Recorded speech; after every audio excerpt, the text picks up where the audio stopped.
C'est agréable aussi, tu vois, c'est ça. Bah tiens, regarde.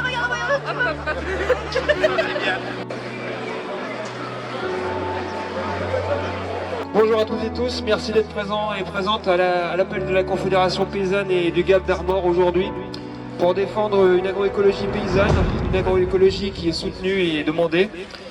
Et nous nous rassemblons car des mots résonnent, des mots qui nous sont parvenus et entendus. Maman, j'ai faim. Ces mots, à eux seuls, peuvent être l'étincelle d'une révolte. Ils sont prononcés par 10 millions d'entre nous chaque jour en France. Ils sont prononcés, pensés, par 1 milliard de personnes aujourd'hui. Ces mots de famine ont une origine et un mal bien connu.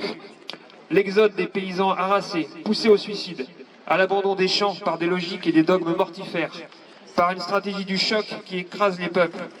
Une solution existe pour atteindre la souveraineté alimentaire. Des paysannes et des paysans par millions. Et ce sont ces millions qui aujourd'hui ne demandent qu'à nourrir leurs semblables. La FAO l'a dit et redit, l'agroécologie paysanne peut atteindre et atteint déjà cet objectif là où elle est soutenue et appuyée. En France, des stratégies de sabordage de la filière biologique et des vœux pieux amènent les fermes qui ont choisi l'agriculture bio à craindre pour leur avenir. Des fermes qui emploient, qui protègent le climat, qui améliorent la qualité de l'eau, de l'air, de la terre, ne demandent que cela, pouvoir nourrir la population toute. Où sont les Où sont les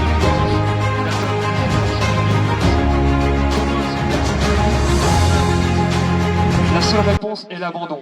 Pourquoi Olivier, Mathias, Michael, Marie, Fanny et tant d'autres triment pour nous nourrir et ne se rémunèrent pas. Alors, les politiques d'incitation à l'installation, oui, mais quand vient la crise, où se trouvent les secours? Quel message envoyer à ces 2000 personnes qui frappent aux portes de l'installation chaque année en Bretagne et dont seulement 400 s'installent? Le message, c'est, en 2021, 1 milliard d'euros trouvés en 15 jours pour la viticulture et l'arboriculture. En 2022, 300 millions pour la filière porcine en 3 jours seulement pour le conventionnel. Et pour la bio, il faut attendre 1 an pour trouver 10 millions. Voilà la réponse. Installez-vous, mais on ne vous aidera pas. Donc nous cultivons la terre pour nous nourrir et pas y creuser notre tombe. À ce mépris, nous disons non. Nous disons non aussi à une retraite de misère pour une vie de galère. Face à ce mépris, nous ne nous résignons pas. Face à l'urgence, la Confédération Paysanne, le GAB et tous ses partenaires demandent une aide au moins égale à ce que les fermes en port conventionnel ont reçu en 2022 pour pallier au coût de l'énergie. 300 millions, ça serait quand même un minimum. Et cette aide, c'est maintenant, et pas dans 6 mois. Nous demandons à ce que l'objectif de 20% de bio par produit, soit atteint le plus vite possible en restauration collective pour donner aux paysannes et aux paysans la capacité de vendre leur production. Protéger, installer, socialiser, voilà des objectifs clairs pour que nous puissions entendre « Maman, je n'ai plus faim ». Pour des paysannes et des paysans nombreux, pour une planète vivable, pour que la fin du monde et la fin du mois soient heureux. Merci.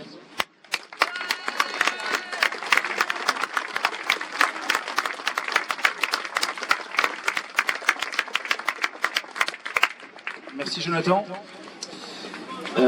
Merci à vous tous d'être là. Merci également à tous ceux qui n'ont pas pu se déplacer mais qui ont manifesté leur soutien par SMS, par mail, par appel. Je pense à plein de collègues qui sont sur les marchés, qui ont envie d'être avec nous aujourd'hui mais qui n'ont pas pu parce que le travail est parfois, est là également. Depuis près de 40 ans, nous paysans et paysannes bio avons su développer une agriculture de référence. Une agriculture soucieuse du respect des équilibres naturels et de nos cultures et de nos élevages. N'en déplaise à ceux qui nous expliquent à longueur de journée qu'une agriculture comme la nôtre n'est pas possible. Nous sommes près de 60 000 paysans en France à avoir su nous passer des produits chimiques de synthèse, des OGM et limiter nos intrants. Les bénéfices de cette agriculture sont multiples, en termes de création d'activités, d'emplois, de dynamisme en milieu rural, tout en préservant la qualité des sols, la biodiversité, la qualité de l'air, de l'eau, la santé des consommateurs, mais aussi et surtout celle des producteurs, qui sont les premières victimes des pesticides. Notre mode de production permet d'expérimenter des pratiques innovantes, pratiques telles que le désherbage mécanique depuis plusieurs années, repris avec succès en agriculture conventionnelle. Pas de quiproquo, et n'y voyez ici aucun greenwashing. Notre agriculture n'est pas seulement verte, notre agriculture est biologique. Au cours des dernières décennies, notre agriculture biologique a connu un changement d'échelle, avec une augmentation entre 2010 et 2021 de la part du bio dans les surfaces agricoles de 3 à 10%. C'est super. Et une consommation bio multipliée par 3,5 sur cette période. Désormais, nous, paysans bio, représentons 19% des exploitations agricoles françaises. L'objectif européen pour 2030 est de 25% de SAU, et toujours d'actualité. Et demain, notre dynamisme continue de séduire, et c'est très bien. Pour l'installation, entre autres, nous sommes déterminés à poursuivre dans ce sens. Quitter la certification bio n'est pas acceptable pour autant pour les paysans et paysannes bio installés. Nous refusons de laisser ces paysans et paysannes bio sur le côté. Alors que nous avons déjà alerté les cabinets du ministre de l'Agriculture, les seules annonces ont été faites en catimini et sont loin de répondre aux attentes. 10 millions d'euros. 10 millions d'euros, c'est 166 € par ferme. Quel mépris! Comment accepter ce deux poids deux mesures alors que les filières conventionnelles, tu l'as dit Jonathan, ont des enveloppes bien plus significatives et pour faire face à leurs difficultés conjoncturelles. Une fois encore, la bio est le parent pauvre de ce soutien public. La Cour des comptes elle-même reconnaît dans son rapport du 30 juin 2022 que la politique de soutien à l'agriculture biologique reste insuffisante et que l'agriculture biologique est le meilleur moyen de réussir les transitions agro-environnementales et d'entraîner les exploitations agricoles dites conventionnelles vers des pratiques plus respectueuses de l'environnement. Nous sommes donc ici pour rappeler une nouvelle fois la nécessité d'engager des mesures urgentes en soutien aux fermes et à la trésorerie des entreprises. Nous voulons aussi que la loi Egalim, tu l'as dit, soit respectée afin de développer la bio dans la restauration collective de 20% comme prévu. En 2021, on était à 6,6%. Bien loin, trop loin. Pour voir loin, il nous faut aussi trouver des mesures structurelles. Nous appelons à travailler dans les plus brefs délais avec l'ensemble des représentants des filières agricoles, des partenaires économiques, les financeurs et les centres de gestion. Un exposé technique est prévu pour Monsieur le Préfet dans les heures qui suivent et ses services. Le GAP 22 a travaillé sur des revendications très concrètes en 2 temps. D'abord pour l'urgence des paysans les plus impactés et ensuite pour la mise en place d'orientations structurelles qui nécessiteront probablement un effort adaptatif pour les services de l'État. La bio ne sollicite ni aide conventionnelle, ni perfusion à répétition, mais le changement de paradigme. Une agriculture de paysans dans la ruralité, pour une humanité respectueuse de son environnement, une alimentation saine, locale, désirable. En un mot, la bio. Depuis près de 40 ans, nous avons su développer une agriculture de référence Et ce n'est pas aujourd'hui que nous baisserons les bras, sauvons la bio. Merci à vous.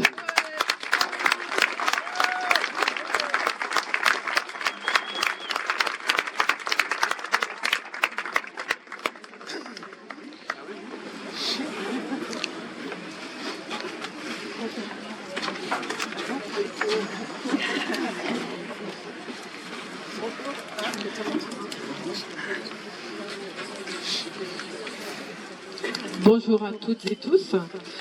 Donc nous sommes mobilisés aujourd'hui car, je cite l'appel lancé par la Confédération paysanne et le GAB, le ministère de l'Agriculture et de la Souveraineté alimentaire ne comprend toujours pas la gravité de la situation.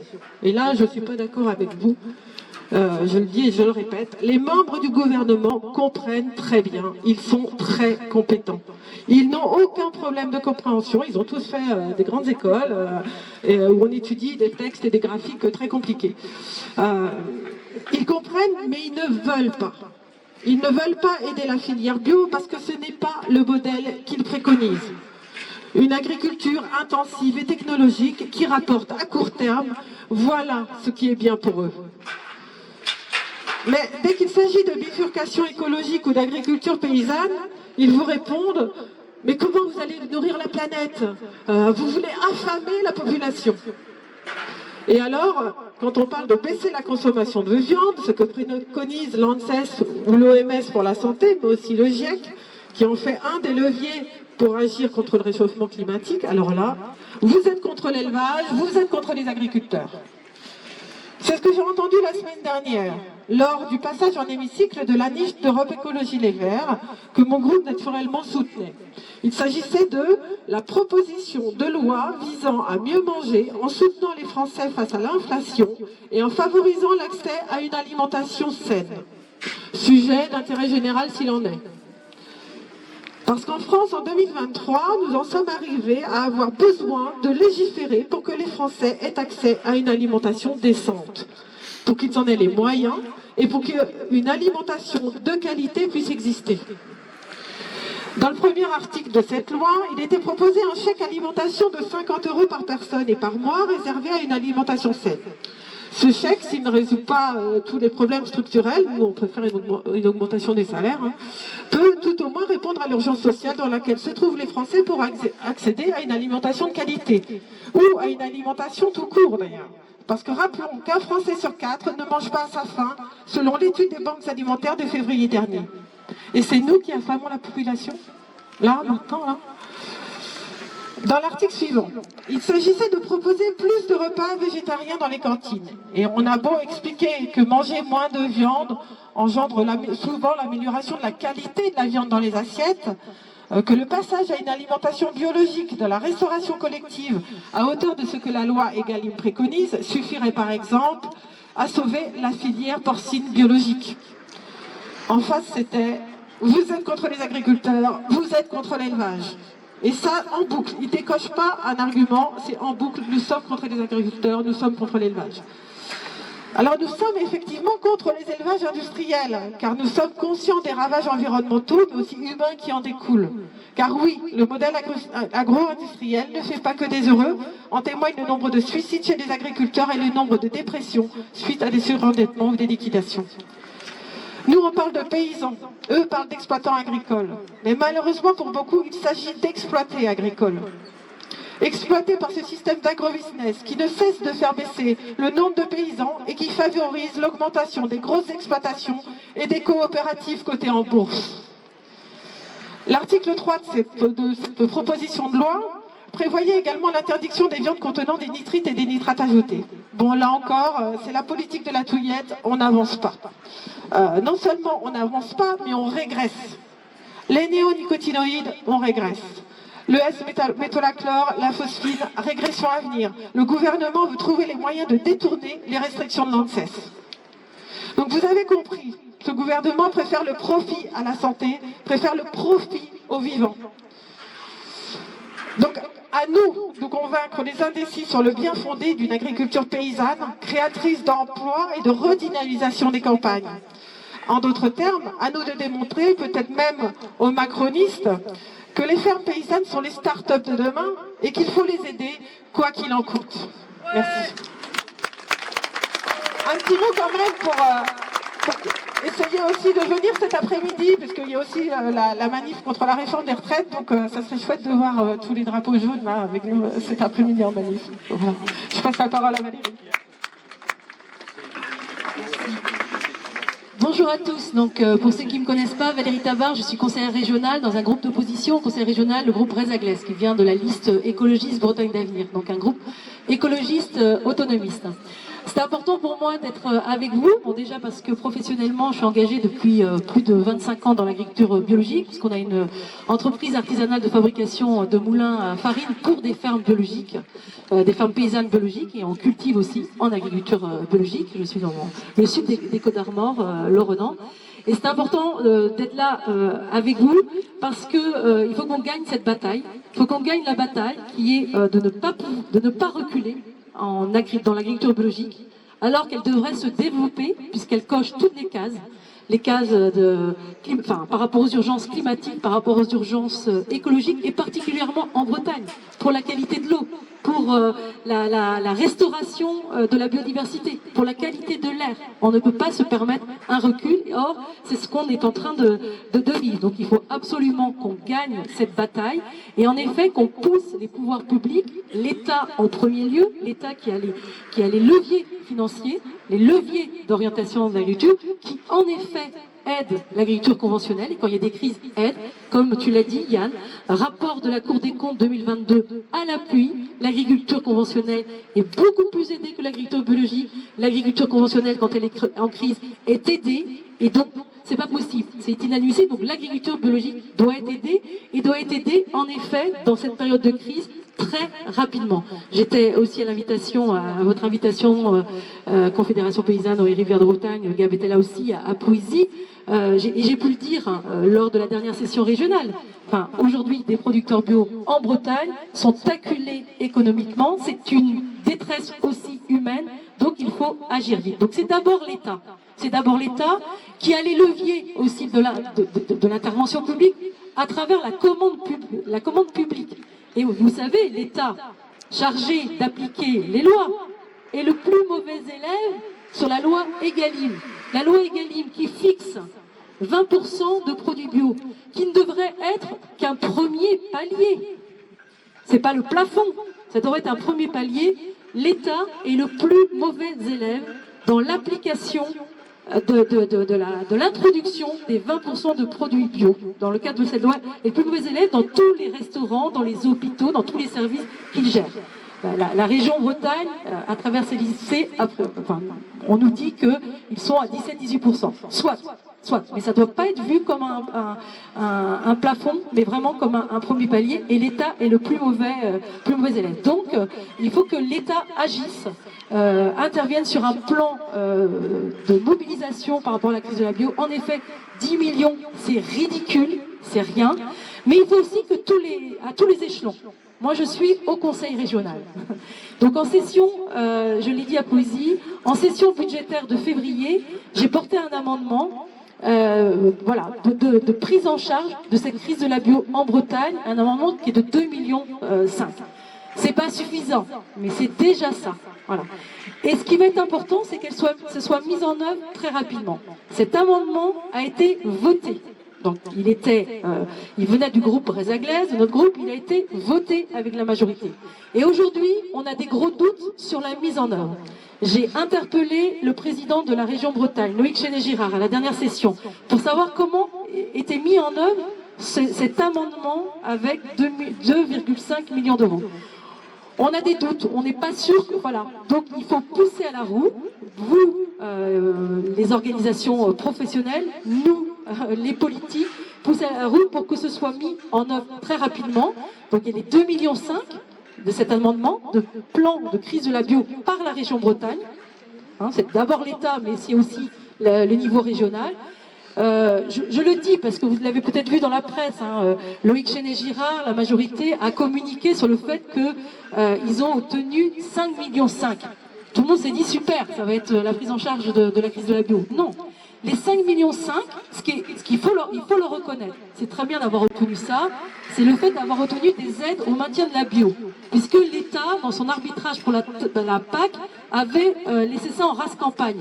Hein, on avait les aides à la conversion de la bio, il n'y avait plus les aides au maintien de la bio, les aides MAB. Donc Loïc Chéné-Girard, en tant que président de la commission agricole des régions de France, a négocié ça, a défendu ça. Que la région Bretagne, comme d'autres régions, comme l'Occitanie, ceux qui veulent, puissent garder ça, mettre en place des aides MAB, 5,5 millions. Très bien. Donc il faut aussi que ce soit activé. Mais il faut que ce soit activé, en plus des 2,5 millions, très très rapidement, là, d'ici l'été, pour vraiment prendre en charge la crise de la bio. Et là, il faut travailler. C'est pas les 6000 fermes bio qui ont besoin. Il faut cibler vers les producteurs, particulièrement de porc bio, ceux qui ont investi, ceux qui sont installés plus récemment, ceux qui ont investi récemment. Il y a le bovin lait, enfin, il y a un certain nombre. Donc ça, il faudrait, enfin, moi je veux y travailler. Je suis en contact avec un certain nombre d'entre vous pour qu'on pousse pour que ce soit mis en place. En tout cas, voilà, c'est vraiment la conviction aussi qu'en Bretagne, et aujourd'hui, avec les articles, le livre de Nicolas Legendre, voilà, qui vient bousculer, et c'est normal, qui vient bousculer, et j'espère que ça va bousculer le monde politique et le monde agricole, parce qu'il nous faut absolument sortir de cet ordre social, productiviste, menaçant, qui a entraîné des peurs. Et moi je vous salue vous tous, parce que je sais qu'on milite depuis des dizaines d'années dans ce climat où, en effet, il y a une omerta. On ne peut pas mettre des sujets sur la table. On ne peut pas mettre des sujets sur la table de la qualité de notre environnement, voilà, parce qu'il y aurait l'emploi, alors qu'on sait que c'est un système qui a profondément dégradé l'emploi, qui a fait effondrer le nombre de paysans et paysannes en campagne. Donc, il faut que l'on tienne. Il faut absolument, la conviction, c'est de se dire que la Bretagne aujourd'hui, elle doit vraiment envisager une sortie, bien sûr, complètement du productivisme. Il faut redimensionner l'agriculture aux capacités des sols, aux capacités de l'eau, aux capacités de l'air. Donc forcément, il faut revoir les volumes, baisser le volume, et défendre l'élevage, en effet, mais pas n'importe quel élevage. Nous sommes pour l'élevage, mais pas n'importe quel élevage. L'élevage, avant tout, pour l'herbager, l'élevage porc, mais dimensionné et avec une autonomie alimentaire. Donc c'est ça qu'il faut revoir. Il faut absolument, et ça on le pousse aussi, c'est une Bretagne aussi avec une agriculture qui clairement a la perspective de la sortie des pesticides. On ne peut pas continuer, et donc bien sûr l'agriculture biologique a toute sa place, doit gagner, doit se développer, et donc on doit être auprès des agriculteurs biologiques en difficulté. Là, dans les prochaines semaines, il faut décoincer. Silence dans les champs à lire de Nicolas Legendre. Donc, moi, je ne vais pas vraiment parler. Je voudrais juste, avant les prochaines prises de parole, deux choses.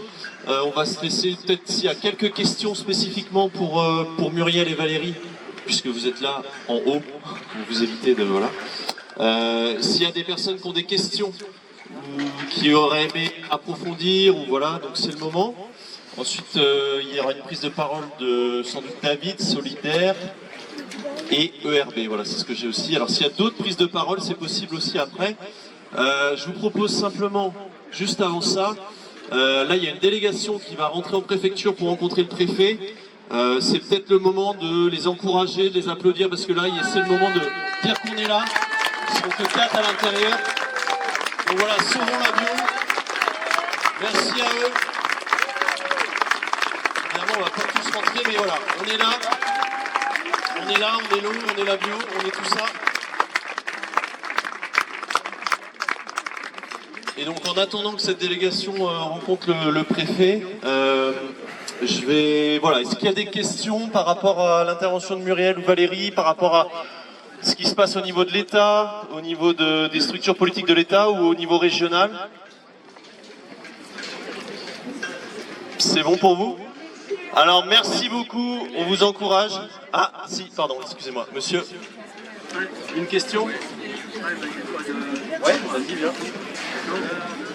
soit je relaye ta question, soit tu peux la poser directement. C'est pour Muriel Valérie. Hein. Oui, d'accord. Non, ben, Tu colles au montant. Vous nous indiquez que donc l'agriculture industrielle est bien défendue par des lobbies depuis 40 ans, voire 50 ans. Et pourquoi vous, en tant qu'agriculture de qualité, vous n'auriez pas, sous une forme ou d'une autre, un semblant de lobby? Parce que pour s'opposer à quelqu'un, il faut être aussi fort que la partie adverse. On n'utilise pas les mêmes méthodes. Oui. Bon, moi j'attends votre réponse. Voilà, donc la question c'est, voilà, pourquoi il n'y aurait pas finalement une forme de lobby également de l'agriculture biologique? Alors, une forme de lobby, je ne sais pas. Alors, on ne veut pas déjà utiliser les mêmes méthodes. Hein, il n'y a pas de, on ne force pas. Là, c'est une nécessité en fait d'arriver à l'agriculture biologique. On ne recherche pas le profit, on part des besoins et on va mettre les moyens. Donc c'est très différent de l'offre et de la demande. C'est pas du tout la même logique. Donc on n'a pas besoin de lobby. C'est la nécessité qui fait que on veut y arriver. C'est pas une question de forme, c'est une question de résultat. Ah, donc pour les résultats. Ah bah après c'est notre conviction et c'est à nous de défendre. Pour compléter ce que dit Muriel, enfin bon, après je pense qu'il y a d'autres gens qui pourraient répondre, hein. C'est pas nous qui avons les réponses. Moi par rapport à votre question, non seulement on n'a pas les mêmes méthodes, mais on n'a pas les mêmes forces. Il faut regarder par rapport à nos forces. Par contre, ce qui compte, c'est de vraiment là faire converger nos forces. En effet, aujourd'hui, cet après-midi, il y a une réforme de la retraite. J'espère aujourd'hui qu'on est dans un moment historique de convergence des forces. C'est ça qu'il faut porter vraiment. On est dans un moment historique de fragilisation de la démocratie et c'est grave. C'est grave. C'est grave ce que peut dire Darmanin. C'est grave ce que fait un ministre de l'Agriculture sans prendre en compte l'indépendance de l'ANSES, ce que tu as dit. Ce gouvernement aujourd'hui, en effet, c'est grave sur le plan démocratique. C'est grave aujourd'hui quand une présidente du syndicat majoritaire FNSEA demande l'annulation de son adversaire politique. C'est grave quand une lettre qui vient de la présidence de la FDSEA et du président des jeunes agriculteurs du Morbihan demande à ce qu'on n'ait plus comme interlocuteur la Confédération paysanne. Enfin, sur un plan démocratique, on vit des choses d'une violence redoutable. Donc, on fait avec nos forces. Il faut faire converger. Il ne faut pas nous reprocher parce qu'on fait avec ce qu'on peut. Pas les mêmes méthodes, mais on n'a pas les moyens de l'argent que quand le courant majoritaire, l'économie majoritaire, avec tous ces acteurs privés derrière, très nettement. À Bruxelles, aujourd'hui la région Bretagne s'est organisée pour être présent, mais pendant longtemps, qui était présent pour représenter la région Bretagne? C'était le lobby de l'agroalimentaire. Merci. Est-ce qu'il y a d'autres questions? Alors on va laisser la place. Une question ou une intervention? Ça fait les deux. Ok, ah bah, tu vas monter parce que je crois que tu étais prévu en prise de parole. On peut, je pense qu'il y a la place pour l'instant. Bah monte pour quand même parce qu'il y a... Ouais.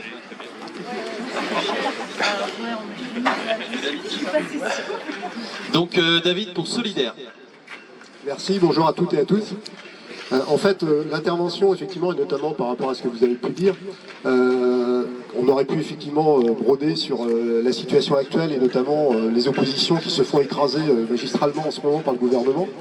J'aurais pu aussi vous parler effectivement beaucoup de Darmanin qui en ce moment effectivement brille par sa présence.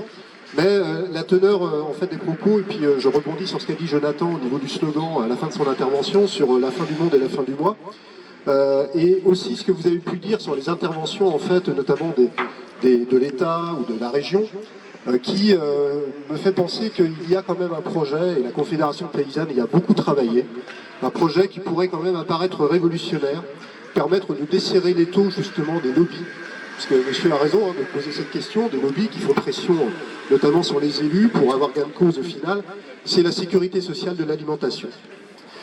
C'est un projet qui a été travaillé, retravaillé, vous y avez passé pas mal de temps. il y a une grosse réflexion qui est en cours. Localement, il y a une organisation qui s'est mise en place, donc avec... Pardon ?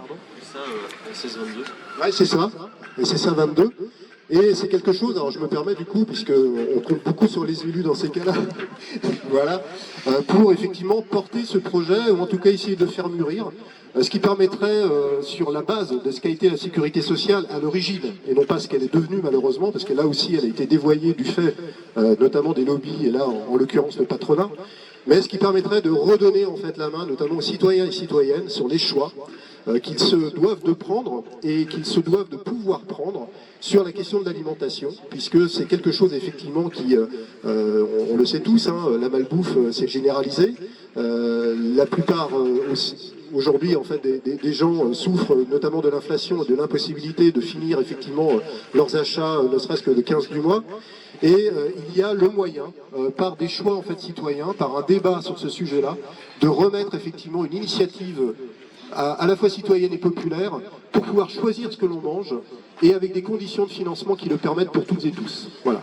Et je pense que ça, il faut qu'on puisse le travailler en collectif, en commun et le pousser. Alors, pour répondre à David, donc j'ai effectivement rencontré le collectif de sécurité sociale et alimentaire et je suis assez d'accord avec cette idée. Dans un premier temps, on va déjà essayer de sauver notre sécurité sociale parce qu'elle est aussi extrêmement menacée en ce moment.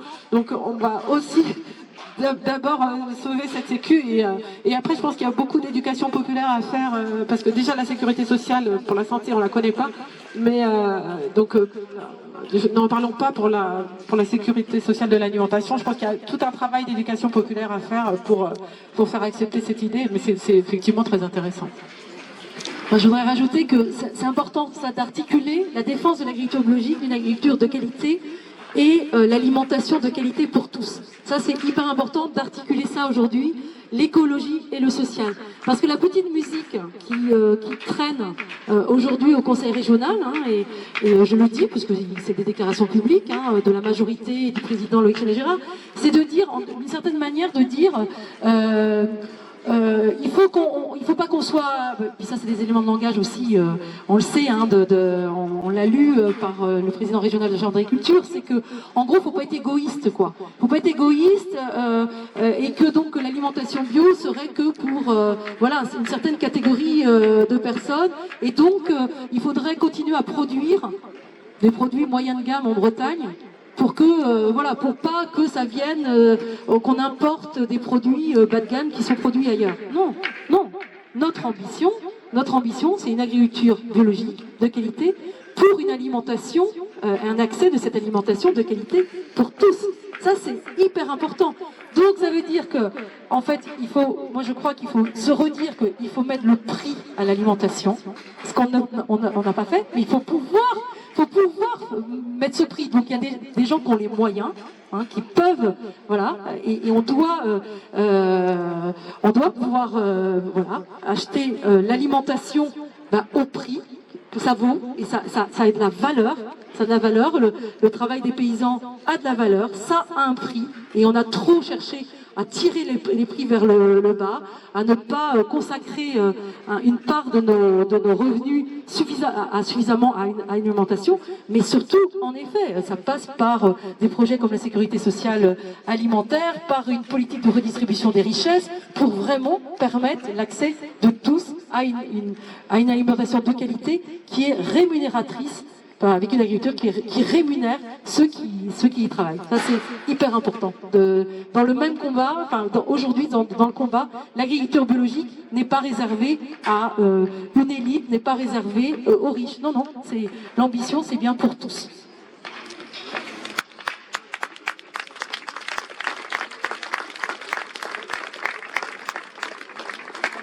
Alors donc pour être très concret au niveau local ici, il y a donc un groupe qui s'appelle le SSA 22, donc Sécurité Sociale Alimentation 22, qui s'est constitué.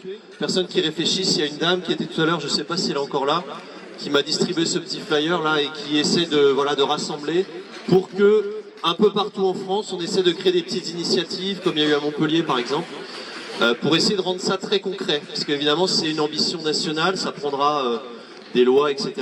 Mais cette idée de la sécurité sociale alimentaire, elle est intéressante aussi à tester localement. Donc à Saint-Brieuc, ici et dans le département 22, si vous voulez vous rapprocher, n'hésitez pas à contacter cette structure, donc Sécurité sociale alimentation 22.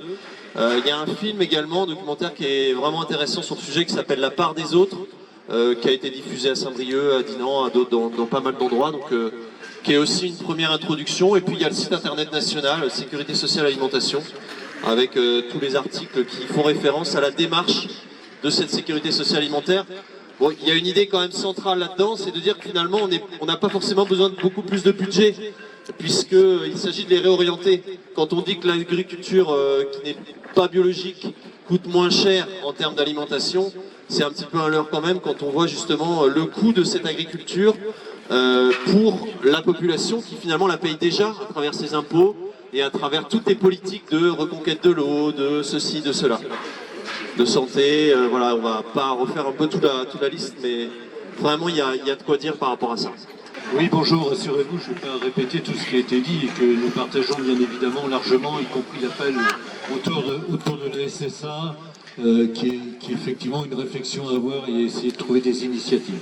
Je voudrais simplement ajouter 2 points.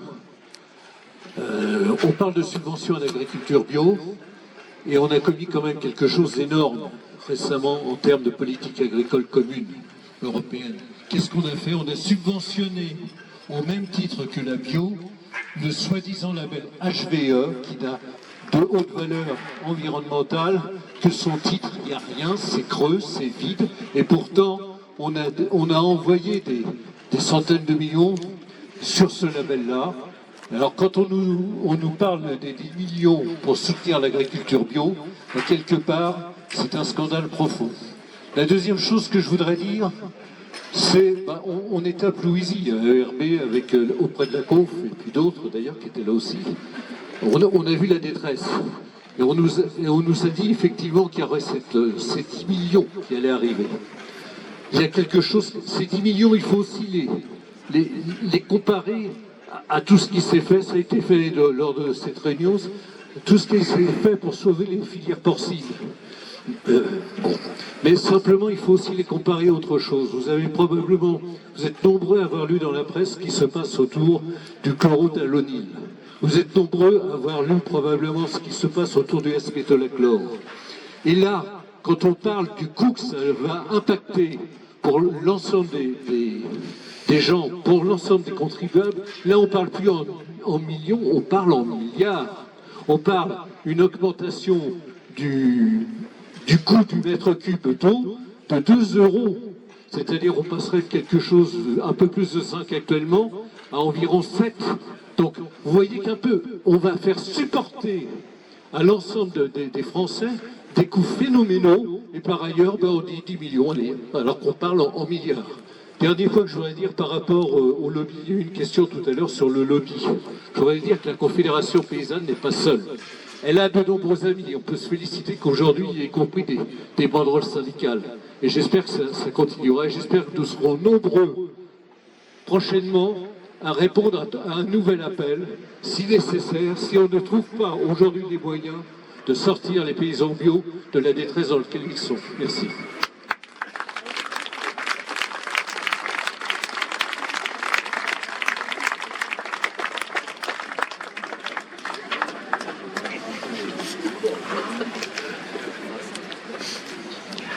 Donc merci Philippe pour Eau et Rivières de Bretagne. Est-ce qu'il y a des questions sur ces sujets-là?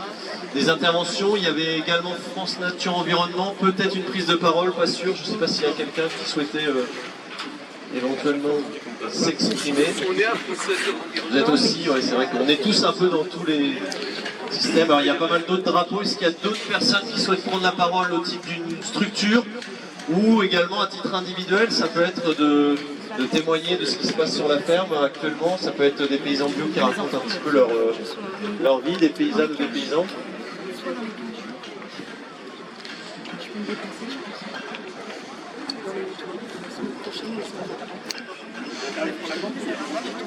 Allez, monsieur.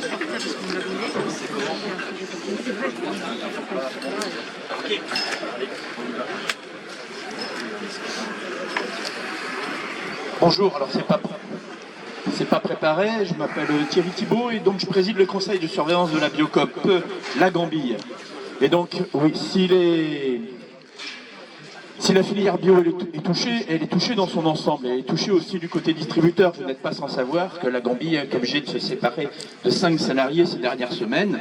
Voilà, puisque notre chiffre d'affaires est en recul sur l'an dernier de près de 10%.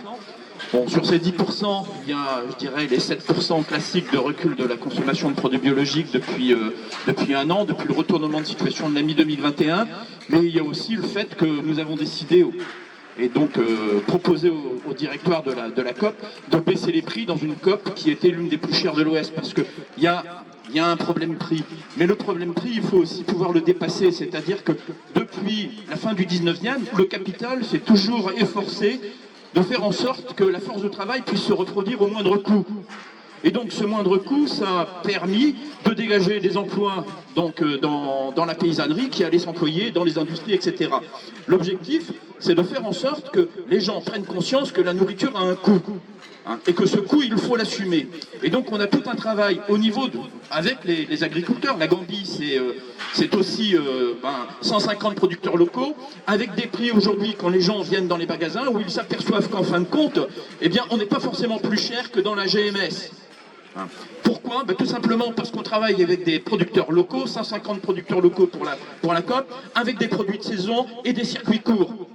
Donc par rapport à la GMS qui travaille de manière très classique avec l'agriculture conventionnelle, on a donc notre politique à mener et à faire savoir que, eh bien, l'agriculture bio, consommer bio, c'est pas un problème de bobo, c'est pas une consommation de bobo. L'agriculture bio, elle est destinée à tous. Voilà.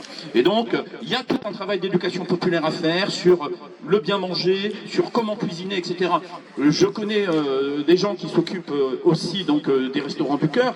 Et je prends un exemple. Ils sont arrivés il y a quelques années pour nous donner, voilà, on a récupéré des produits à consommer, des légumes, etc. Et puis, les gens n'en veulent pas. Ils préfèrent des boîtes, ils préfèrent des produits cuisinés, etc.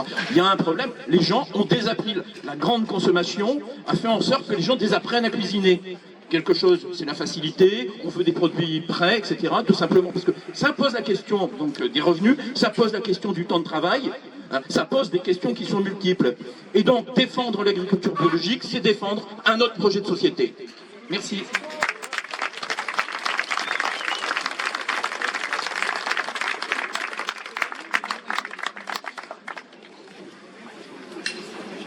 Alors, est-ce qu'il y a d'autres personnes qui souhaitent prendre la parole pour continuer à témoigner un petit peu sur ces aspects de crise de la filière bio, de la paysannerie bio, du côté alimentation, du côté paysan? La volonté d'élargir votre propos, justement, en établissant un label produit bio breton.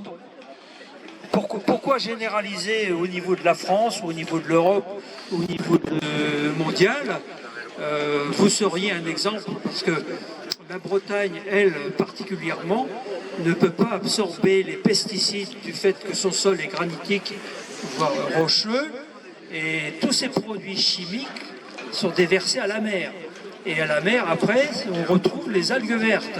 Donc, à mon sens, il y a un aspect particulier, spécifique à la Bretagne, et vous devriez élargir votre propos, votre défense au niveau du produit breton.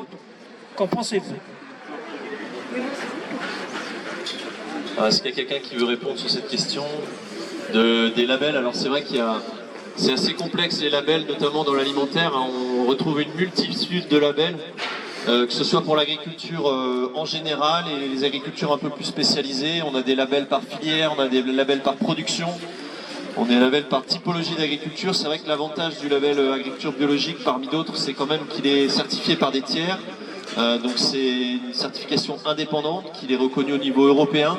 Donc il donne aussi la possibilité à des paysannes et paysans qui produisent en Bretagne de dépasser un petit peu le cadre lorsqu'il y a des organisations, de valorisation des produits comme Biolait, Biodirect, des choses comme ça, de vendre aussi un petit peu plus large que la Bretagne. Et effectivement, la question, c'est aussi la lisibilité des labels. Là, il y a par exemple au niveau national le GAB, alors je ne suis pas expert du sujet, mais qui constitue un label aussi national bio propre à la FNAB. Donc si quelqu'un veut le présenter, ça peut être l'occasion. Et c'est vrai que la question de localiser les labels, elle a son sens, mais elle a aussi des fois ses limites, quoi, parce que du coup elle peut créer de la confusion, et c'est vrai que pour les consommatrices et consommateurs, des fois c'est assez difficile de s'y retrouver dans un rayon où il y a une vingtaine de labels différents et où chacun va se targuer de verre, d'environnement par-ci, d'éco par-là, etc., quoi. Éco en 3 lettres, hein, pas d'éco.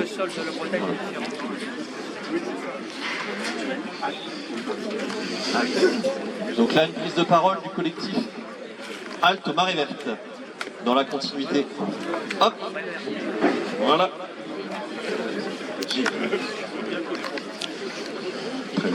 Gilles, Halte aux Marées Vertes. Nous, on souhaite montrer à la population bretonne que beaucoup d'éléments sont liés. Et nous allons bientôt faire un parcours pour rencontrer tous les paysans qui font une agriculture biologique et le faire connaître aux habitants.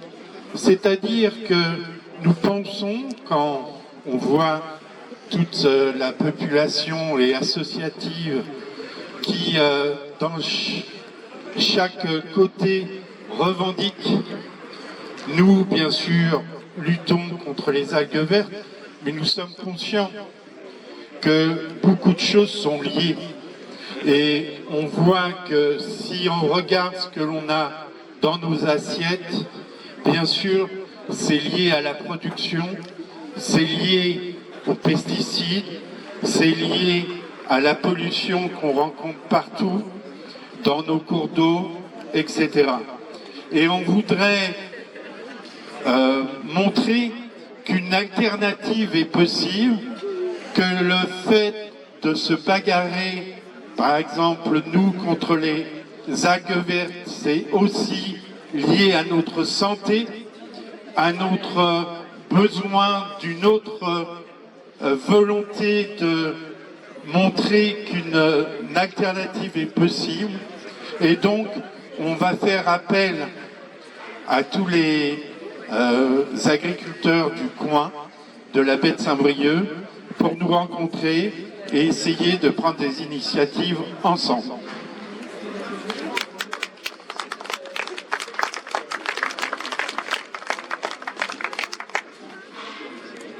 Non, merci.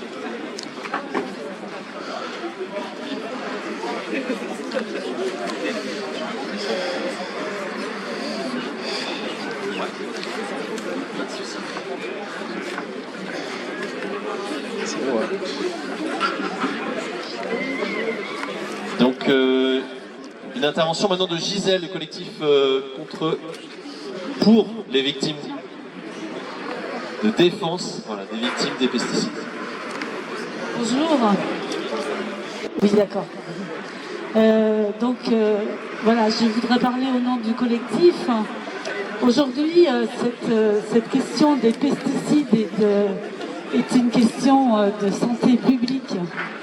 La bio est absolument nécessaire et je crois que je ne comprends pas pourquoi ça n'est pas plus soutenu au vu de l'augmentation galopante de ces victimes. Aujourd'hui, le collectif, sur 144 dossiers soutenus, il y a la moitié des personnes qui sont atteintes de la maladie de Parkinson, dont je suis atteinte moi-même. Qu'est-ce que ça veut dire tout ça? Ça veut dire que quelque part, ils s'en fichent, quoi. Aujourd'hui, ils en sont arrivés, puisque ce nombre augmente, ce nombre de victimes qui se déclarent augmente, ils en sont arrivés à diminuer le taux d'incapacité permanente, à baisser le taux d'incapacité permanente, parce qu'ils se rendent compte qu'ils ne vont pas pouvoir payer. Pourquoi ne demandent-ils pas aux industries qui produisent ces produits chimiques de payer? Non, c'est le contribuable qui va payer. Il paye plein de fois le contribuable. Il y a quelque chose qui ne va pas. Là. Il y a quelque chose qui ne va pas du tout.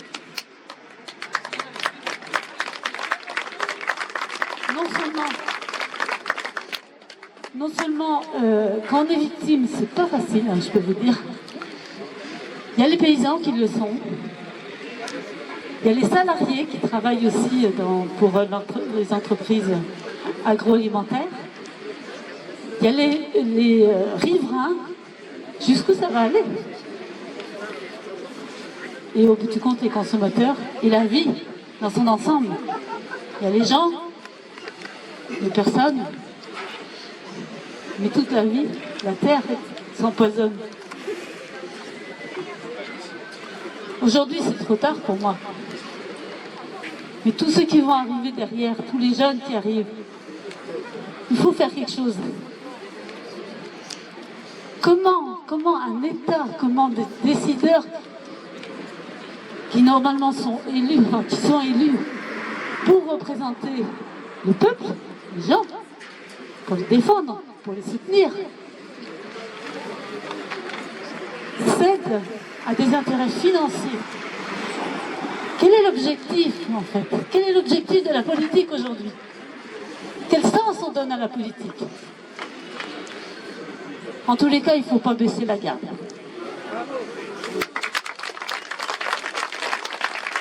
Merci Gisèle.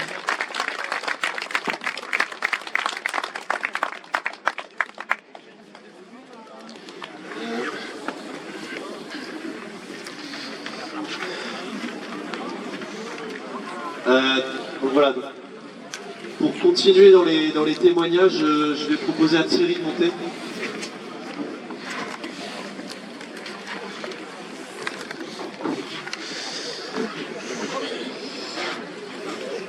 Bonjour, je vais témoigner là, pas pour moi, parce que moi je suis un retraité de l'agriculture.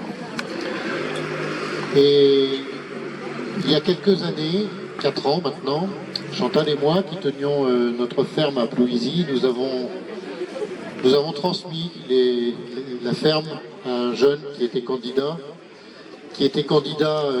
avec beaucoup d'enthousiasme pour transformer la ferme que nous tenions, qui était une ferme en production porcine conventionnelle. C'était un choix qu'on avait fait, nous, il y a plus de 30 ans, 40 ans bientôt, à une époque où on croyait au développement de cette filière, et dont, il faut le dire, on a quand même vécu, mais en terminant notre carrière, en comprenant bien que ce type de production n'était plus une production d'avenir, et qu'elle générait trop de désagréments pour qu'on puisse continuer à lui faire confiance à ce mode de production.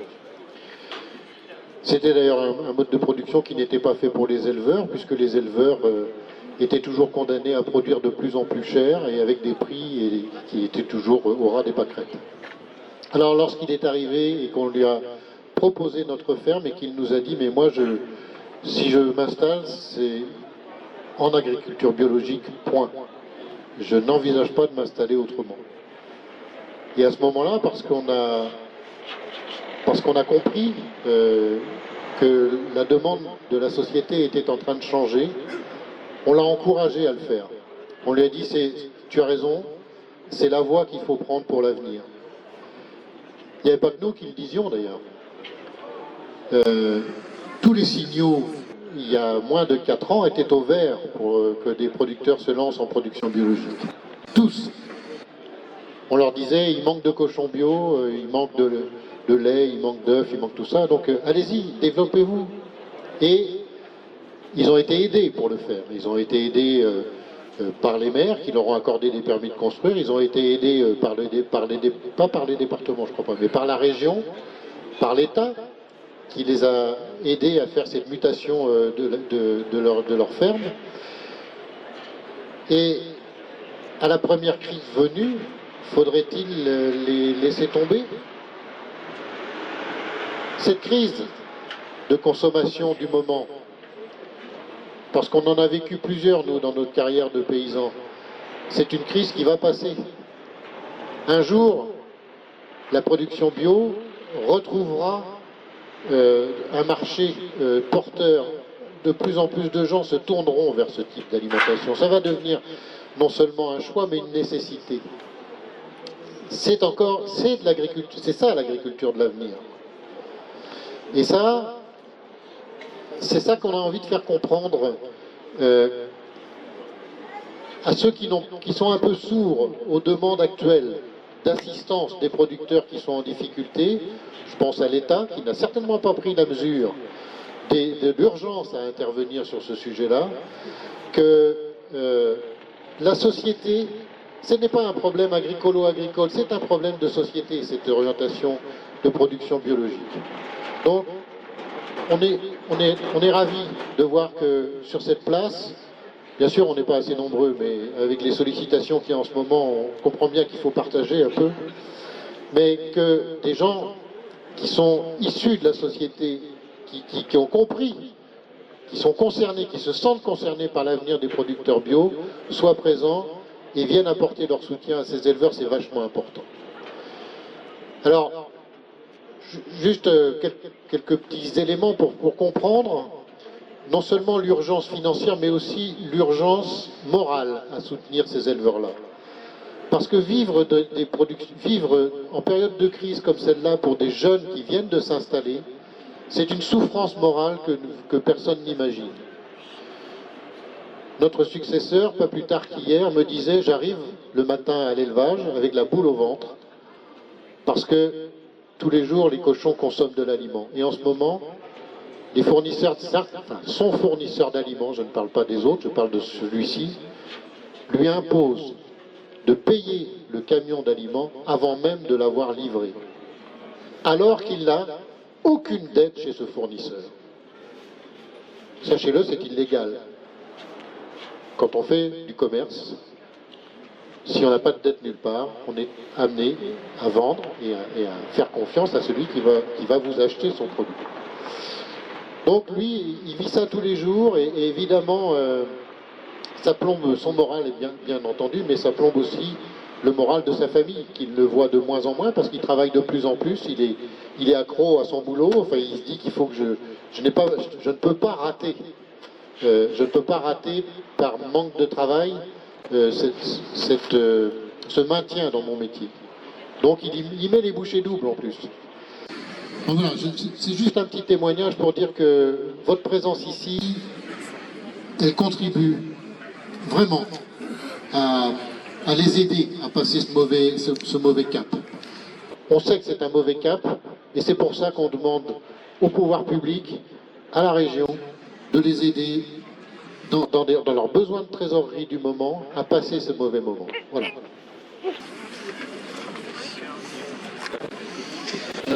Bonjour, Henri Alloy, donc Terre de Liens, Bretagne. Un petit mot, merci pour l'intervention précédente qui fait transition avec ce que je vais dire. Donc, pour parler... Pardon. Merci. Un moyen d'aider la bio et l'agriculture paysanne en même temps, c'est de soutenir Terre de Liens. Terre de Liens Bretagne, Terre de Liens qui existe dans toutes les régions de France, et donc aussi en Bretagne. Terre de Liens, c'est 61 fermes en Bretagne, soit achetées, soit accompagnées. Vous connaissez le principe. Vous épargnez, vous donnez un petit peu de sous à Terre de Liens avec cet argent qui est quand même conséquent. En 2021, Terre de Liens a collecté une vingtaine de millions d'euros. En 2022 également. Donc il y a un vrai engouement citoyen, populaire pour soutenir l'agriculture biologique et l'installation en bio. Donc un bon moyen de soutenir la filière, c'est de soutenir Terre de Liens, d'épargner ou de participer bénévolement à son travail. Voilà, donc si vous voulez des renseignements supplémentaires, je suis avec vous encore quelques temps. Merci.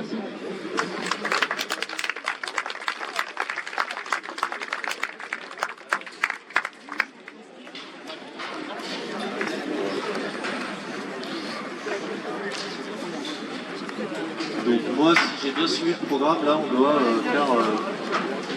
on doit boire un coup, en fait. Ça permet de continuer les échanges. Merci beaucoup à toutes et à tous d'être venus. Eh bien, on vous propose de partager un verre.